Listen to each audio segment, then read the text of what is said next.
Today we're going to be talking about code generation for conditionals and loops. So this is an important lecture. It's very fundamental stuff, and it's something that you will have to do in the next assignment, in assignment 5. So in assignment 4, you only generate the abstract syntax tree. In assignment 5, you take the abstract syntax tree and you actually generate assembly code.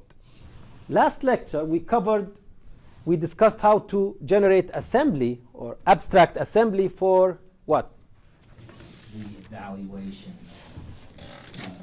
Yeah, for what language construct? Expression. For an expression. Yeah, for expressions. So last time we did code generation for expression, and the point there is that it's recursive. You know, the idea is to do it recursively. So because an expression has expressions within it, an expression consists of expressions, and the grammar for the expression is recursive. So the generation of code for an expression is recursive. Okay, so today we'll talk about code generation for conditionals and loops. So let's consider code like this with statement, some statement, then if condition. So for now, let's consider a simple condition like register 1 is less than register 2. Then we will see how we can generalize this to generate code for a general condition. So let's write it condition. Let's write it condition in general. And if condition is true, then we do statement 2. In fact, it will still be the same, conceptually it will be the same if statement 2 was a list of statements. Else do statement 3, and then you have statement 4. So now if you have an if statement or if else like this, the abstract syntax tree for this will look like there will be an if node. And for this if node, what are the nodes that matter for you? The condition. Yeah, the condition. The statements 2 and 3 and else. Yeah, okay. Well, else we know that it's an else. So if this is an if-else loop. Let's call it an if-else node. So we know that it's an if-else because when you recognize it, when you write the action, the embedded actions, you will write an action for an if statement in which you will have an if and a condition and only one statement or statement list to be executed. So this is for an if. And for an if-else, your abstract syntax tree is going to be if, condition, statement 1, and statement 2. Or statement list. It's going to be statement list 1, statement list 2. So your embedded action for an if will look like something like this. And your embedded action will construct something like this. And your embedded action for an if-else,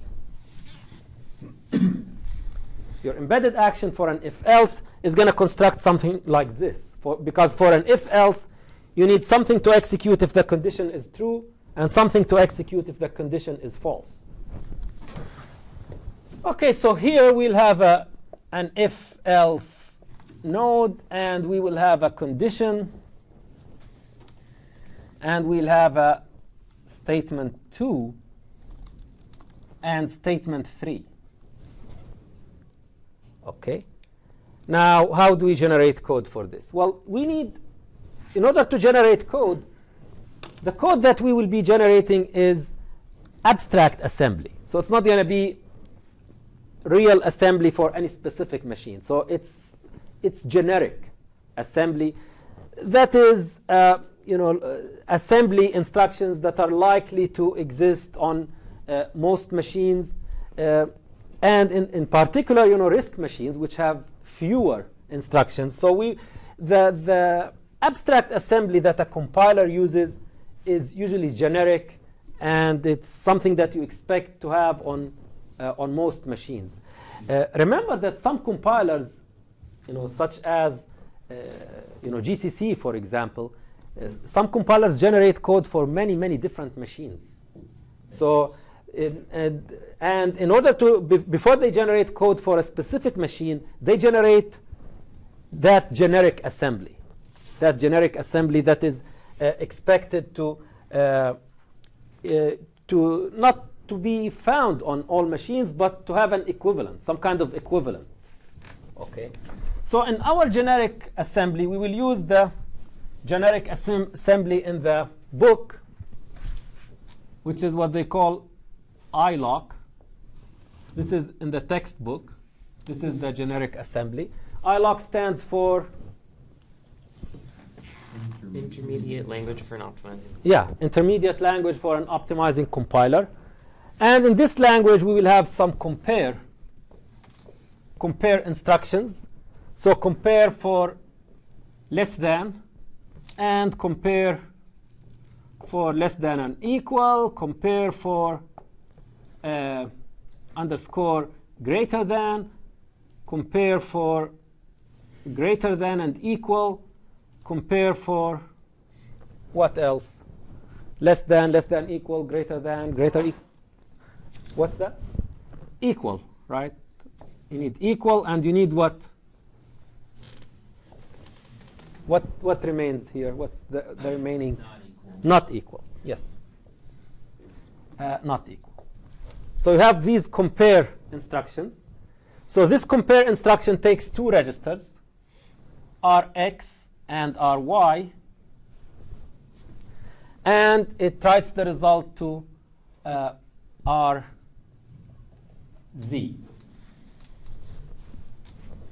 So it takes two registers with arithmetic values, and it puts the result in Rz. Now, in order for this to be useful, to implement a conditional, what else do we need in addition to a compare instruction in order to implement a branch? An if statement. Yeah. We need jumps based on the condition. Yeah, jump or branch based on the condition. So we need a conditional branch. So if we put this result in Rz, then if we have an instruction that will branch a conditional branch based on a register, and it will go to one of two possible addresses or labels. So compare less than, it means compare Rx and Ry, and if the result if Rx is less than Ry, this will be true, Rz will be true. Otherwise, Rz will be false. Here, this will look at the result, which will usually come from the result of a comparison, and this will look at the result, and based on that result, if the result is true, it will go to L1. If the result is false, it will go to L2. So if R is true, go to L1, else go to L2. And here, to write for this comparison, so if Rx is less than Ry, Rz is going to be true, else Rz is going to be false. This is what this compare instruction means. Okay? What was CBR? Conditional branch. So CBR stands for conditional branch. Okay? So now let's try to write the equivalent code here. So statement 1 is going to be statement 1, whatever that is. Or this could be a whole block of code. So we'll just generate code. This is straight line code. So this is statement 1.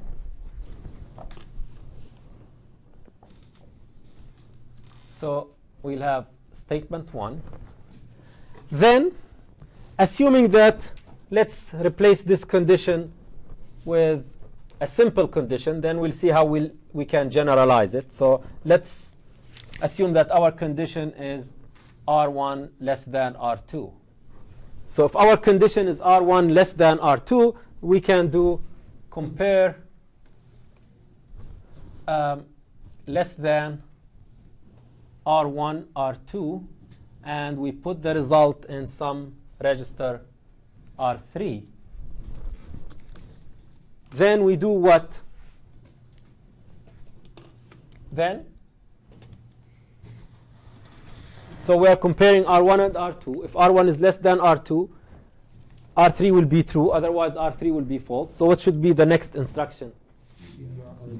Yeah, conditional branch on R3. And if it's true, go to L1. And if it's false, go to L2. These are two labels. Now, L1, what will we put at L1? Statement 2. Statement 2. And at L2? Is statement 3. Statement 3. OK. So is this complete? No. What is missing? You're saying of jumping, well, not jumping, but you to execute statement 4. OK. But when do we execute statement 4? So OK, so we'll put statement 4 here. Is this enough? So you need to have a jump after statement 2 to go to statement 4. So you need to have an L3. Yeah, exactly. So this is incorrect because this will execute statement 2. Then if it's true, it's going to execute statement 3 as well. But we don't want it to do 3. If this is true, we want it to jump to, say, L3. And this is L3. OK? So we assume that we have a jump. Well, in fact, this is a jump immediate. So this is a jump I. So we have a jump that jumps to a register, and we have a jump immediate that jumps to a label.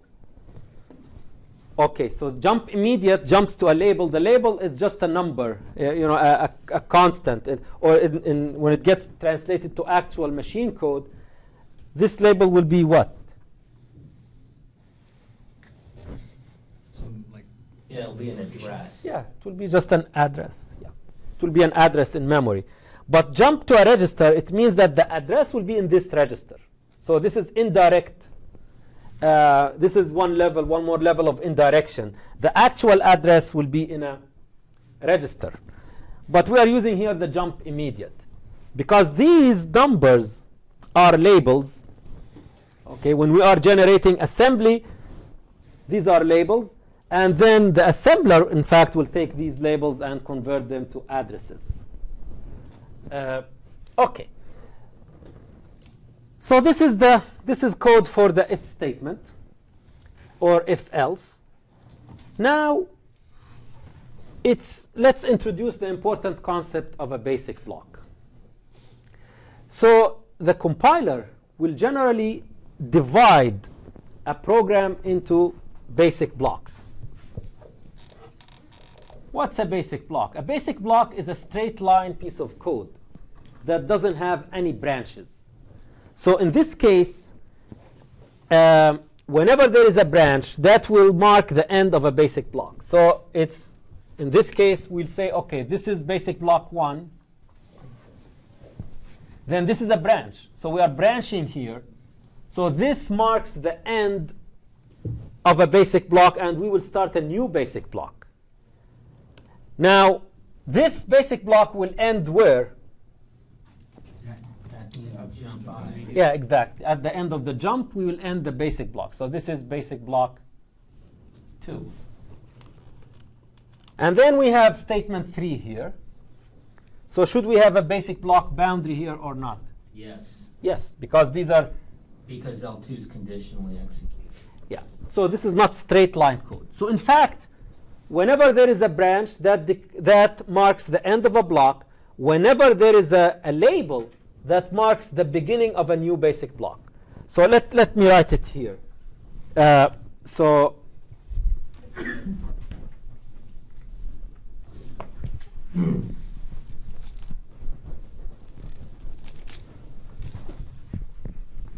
every branch,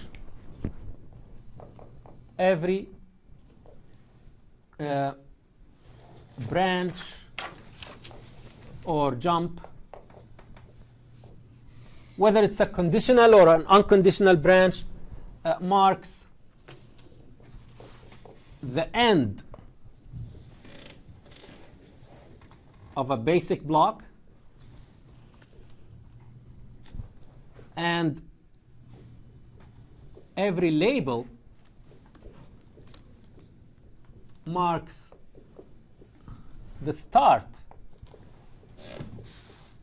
of a new basic block. So in order to determine the basic blocks, you just scan the code. In the beginning, you are in basic block number 1. Whenever you encounter a branch or a jump, that marks the end of the current basic block. So you start a new basic block. Or if you encounter a label, that label should be the start of a new basic block. So in this case, we have 4 basic blocks.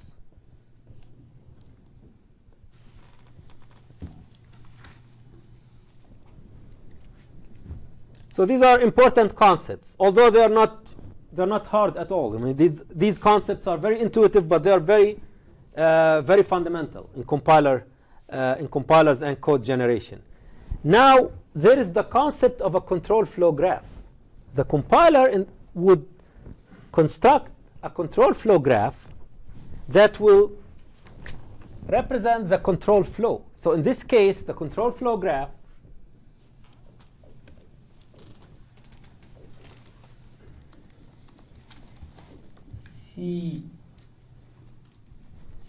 CFG. Again, in this course, CFG is overloaded. CFG can stand for context-free grammar and can stand for control flow graph.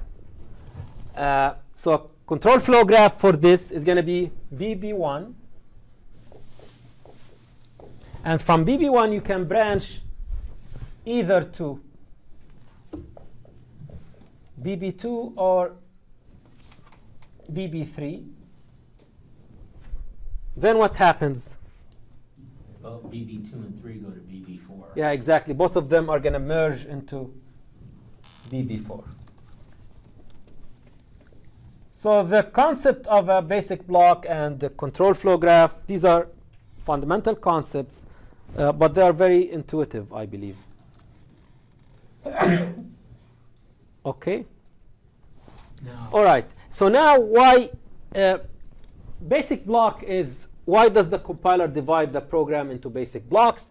Because as we will see when we discuss some of the compiler optimizations, it will make things much easier and much more logical when it comes to optimizing code. So for example, moving code or making transformations to the code within a basic block is going to be much easier than moving code across basic blocks or making applying transformations that go across basic blocks. Within the basic block, things are very simple, easy, and it's a straight line piece of code.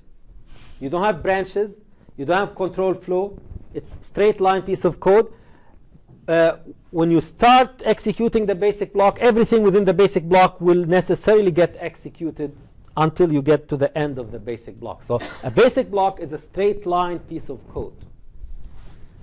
Okay. Now, one typical representation of the code, after we generate the abstract syntax tree, a typical intermediate representation is to represent the program as a control flow graph, and within each basic block, there is a list of instructions. There is a linear list of assembly instructions.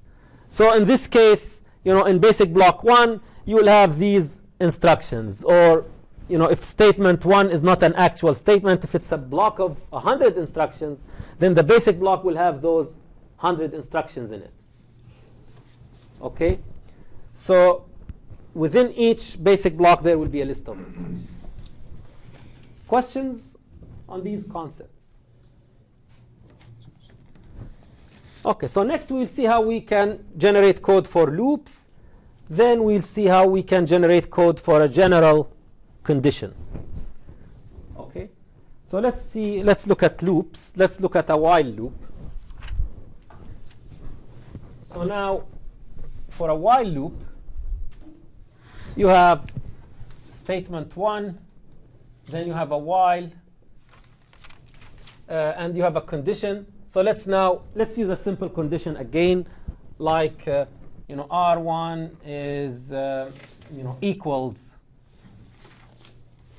R2, and then you have some statement in the loop, and it will be the same if this was a list of statements or a block of statements. It's going to be the same thing, and then you have a statement 3. So now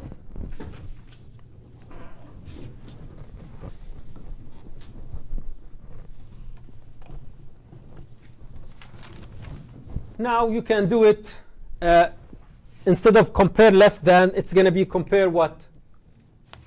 Equal. Compare equal. R1 and R2, and if they are equal, the R3 will be true. Then you branch to L1 or L2.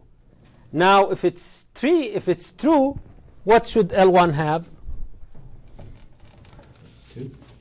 Yeah, statement 2. So L1 will have statement 2, and L2 will have, will break out of the loop, so it will be statement 3.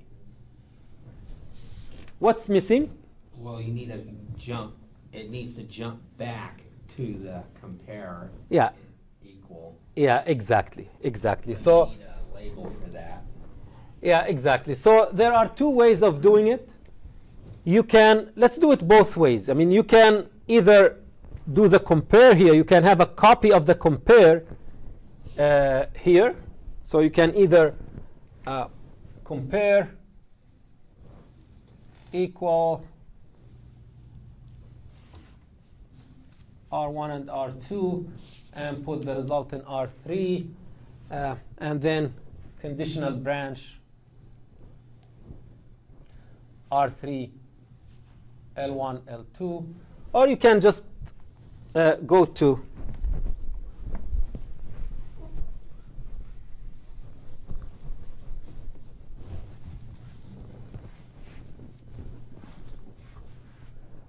and conditional jump conditionally either to L1 or to L2, or you can do statement 1 compare equal R1 R2 R3, then conditional branch R3 L1 L2, and L1 is the loop body statement 2, and then you do a jump immediate. So what do you need now? Another label. Yeah, you need a label here. So you need a label. So let's call it L0. L0 for this jump immediate to L0. Then L2 is statement 3. Okay. Now in this case, you will have different, slightly different layouts. So in this case, to divide this into basic blocks, so you scan, and this is a conditional branch. This marks the end of the basic block. So this is basic block 1. Then the label is a new basic block. Then compare conditional branch. This is basic block 2, and this is basic block 3. While here, How many basic blocks do you have here? 3. No, you have one more basic block. Again, the rule is scan the code whenever there is a label that marks the beginning of a new basic block. So this is basic block 1. This is basic block 2. This is the end of basic block 2. This is the end of basic block 3. And this is basic block 4. Okay? So now to draw the control flow graph, we have control flow graph. We have basic block 1. And from basic block 1, we can go either to 2 or 3.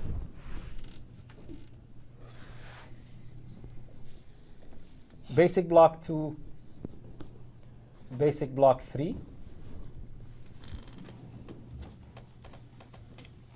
Okay.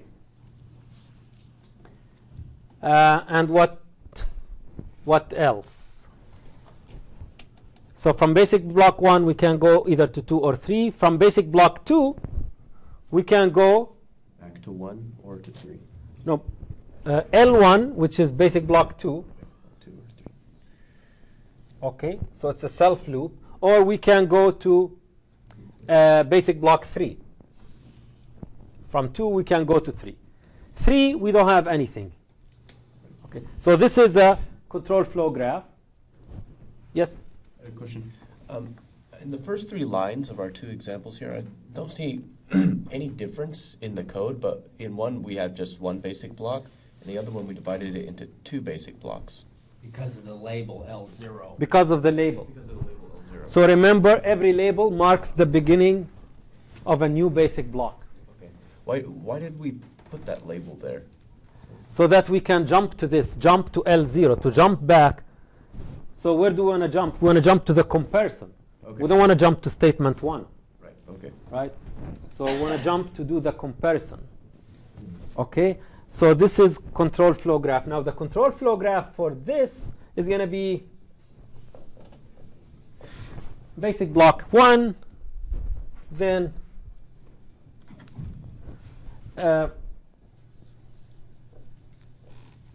basic block 1. Sorry, no, basic block 1 doesn't go. Okay, let's put it here. Where does basic block 1 go? It only goes to basic block 2, right? Basic block 1, there is no conditional branch, so it falls through all the time to basic block 2. Basic block 2 is going to go to B3 or B4.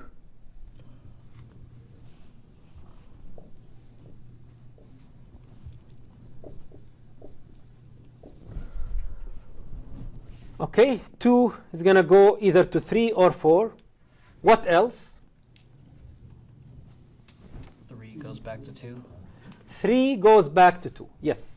We have to have a we have to have a cycle in the graph when there is a loop. If we have a loop, then the control flow graph must have a cycle. If you don't have a cycle, then there is something wrong. The cycle indicates a loop in the graph. Okay?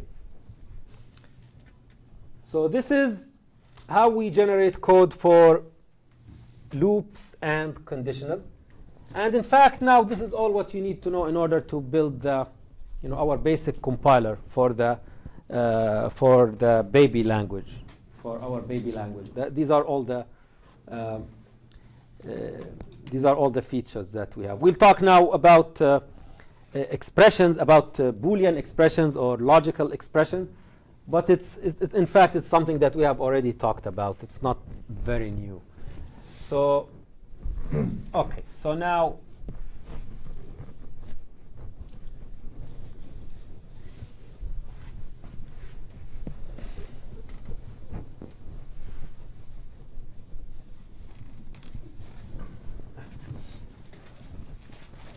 what if we have a condition, a general condition like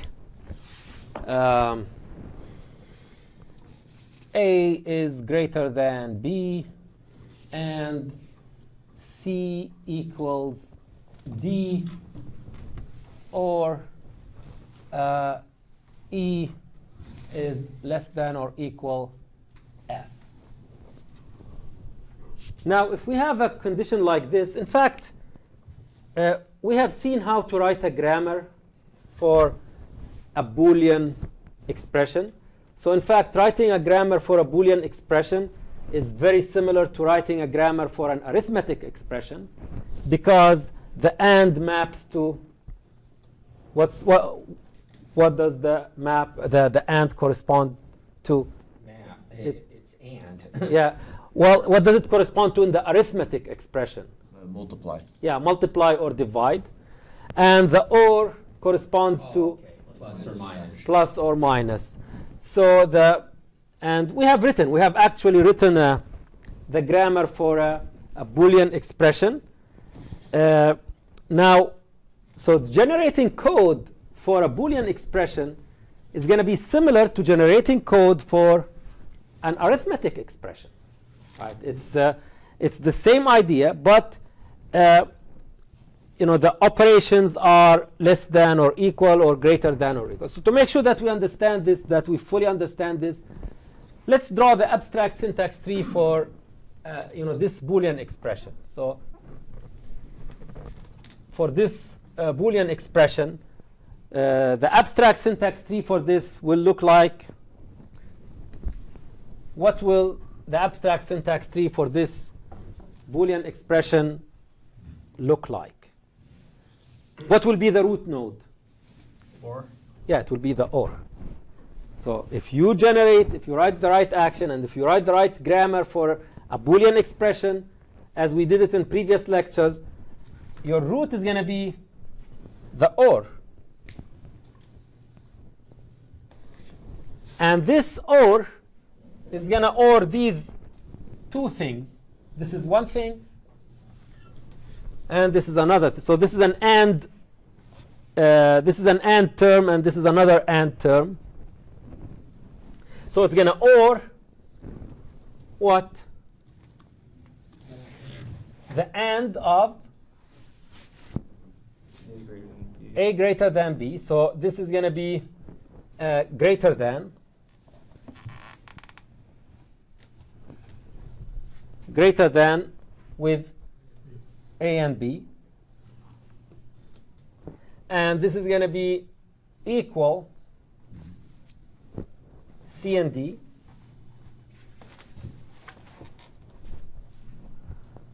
Okay? And this is going to be what? Less than or equal E and F. Now, and this is something that you will do in the assignment, the same way we wrote a code for generating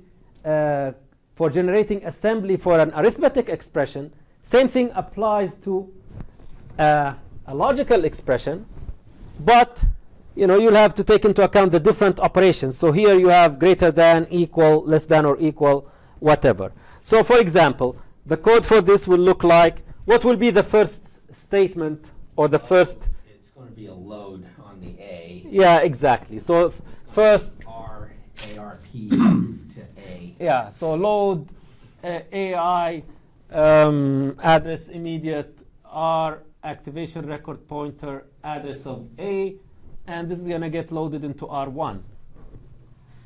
Okay? Then you will load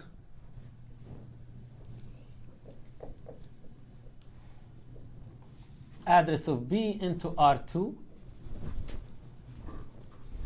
And then do what? Do a compare. Yeah, do a compare greater than. Compare greater than of R1 and R2 and put the result into R3. So this is R1, R2, R3. And then Load C. Load C and D.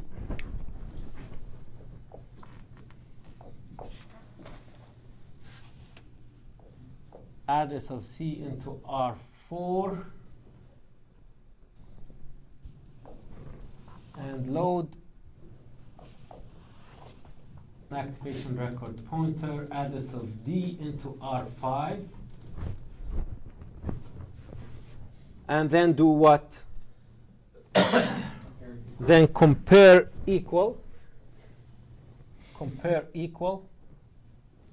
R4 and R5, put the result in R6. So this is R4, R5, R6. Then do what? Let's do the and. R3 and R6. Then you will AND, right? So you will AND. So, well, yeah, so let's be consistent and do lowercase. So you will AND this with this, R3 and R6, and you put the result into R7. So we assume that we have an AND instruction. Okay. Now, what? Load ENF. Yeah. Load E. So we are done with this. So now we load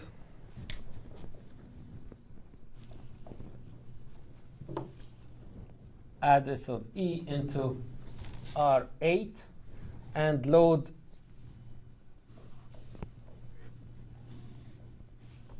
address of F into R9, and then we compare less than or equal of R8 and R9, and we put the result into R10. So this is going to be R8, R9, R10. And the result of the AND was put in R7. So now what's the last instruction? ORing R7 and R10. ORing R7 and R10, and putting the result in R11. in R11. Okay, so R11 will have this. So now if you have this condition in a while loop, so if you have this while loop, while this, do statement 2, statement 1. So in this case, you will have to generate the code for the condition, and the result of the code is going to be in R11. So you will need to do all of this, then conditional branch on what? R11, which has the result of this whole logical expression. So basically, you will write a recursive routine for generating code for a conditional, no matter how complicated that conditional is.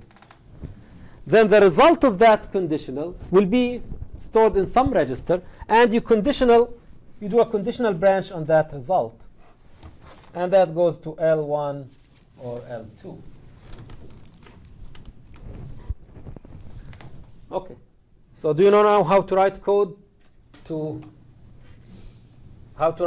generate code for these basic constructs, arithmetic expressions, logical expressions, conditionals, and while loops?